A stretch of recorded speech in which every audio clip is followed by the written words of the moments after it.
Instability in the Indo-Pacific directly affects Europe's security, citing China's growing assertiveness in the South China Sea and rising tensions in the Taiwan Strait. He warned that any conflict would have global consequences for security and prosperity. His remarks follow Beijing's criticism of Germany after he accused China of being increasingly aggressive and attempting to alter borders.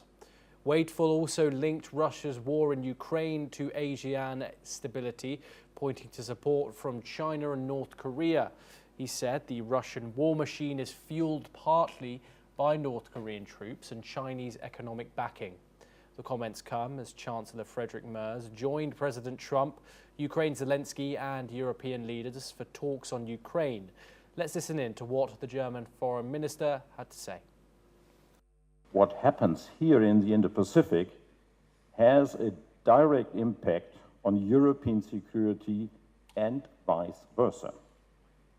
China's growing military assertiveness in the South China Sea not only threatens Asia's security, but also undermines the international rules-based order. Russia's war of aggression against Ukraine is not only an attack on the European peace order, it also affects Indo-Pacific security, because the Russian war machine runs in part of North Korea troops and ammunition, as well as on China's decisive economic support.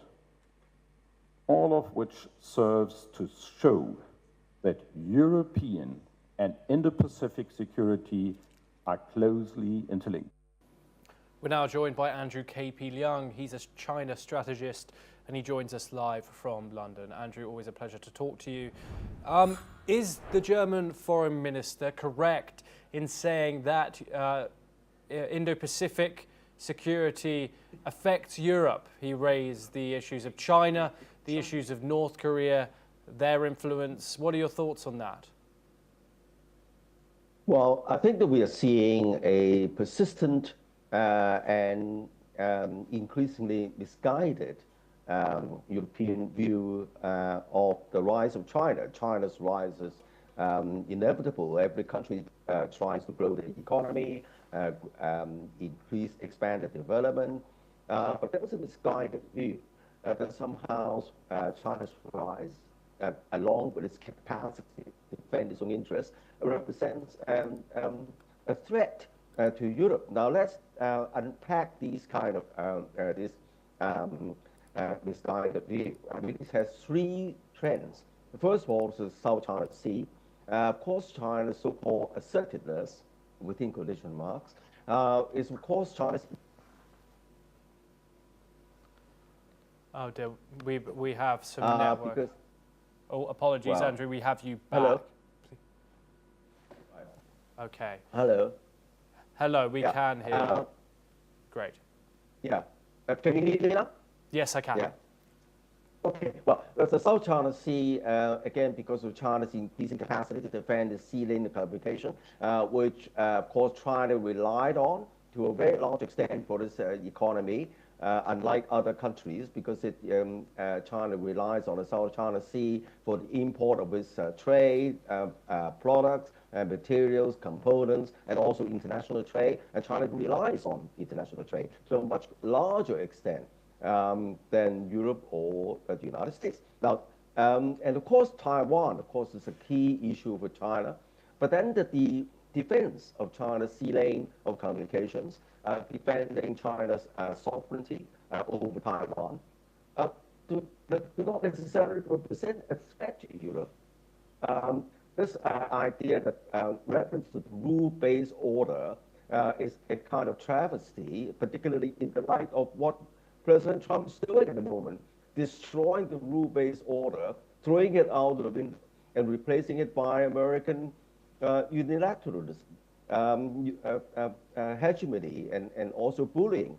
Now, the second trend is, of course, perceive China's help to Russia over Ukraine. Again, this is slightly misguided because China and Russia were joined at the hip long before the Ukraine war. The economy of Russia and China are extremely complementary, And Russia is the world's largest exporter of energy and agricultural products, and China is the largest customer. So this relationship existed Yes. long before the Ukraine war. And then last but not least is the trade. Of course, China's competitiveness on trade, on electric cars, of course, it seems to be a threat. In a way, there is a truth in that because a lot of jobs are lost. And the key pillars of European industries, like the car industry, are completely sort of rattled and challenged. But then, of course, China is willing to invest in the production of cars in Europe. For example, in the UK, you will go to London, where I am at the moment, see all these black cabs, and almost half of them are now produced by a Chinese company based in Coventry. It's called LEV, London Electric Vehicles Coventry. Okay. So I think this model can be replicated and trade disputes can be negotiated. All in all, the rhetoric that China somehow represents an existential threat to Europe is, I think, slightly misguided. Andrew, thank you very much for joining us here on the programme. Always a pleasure to talk to you.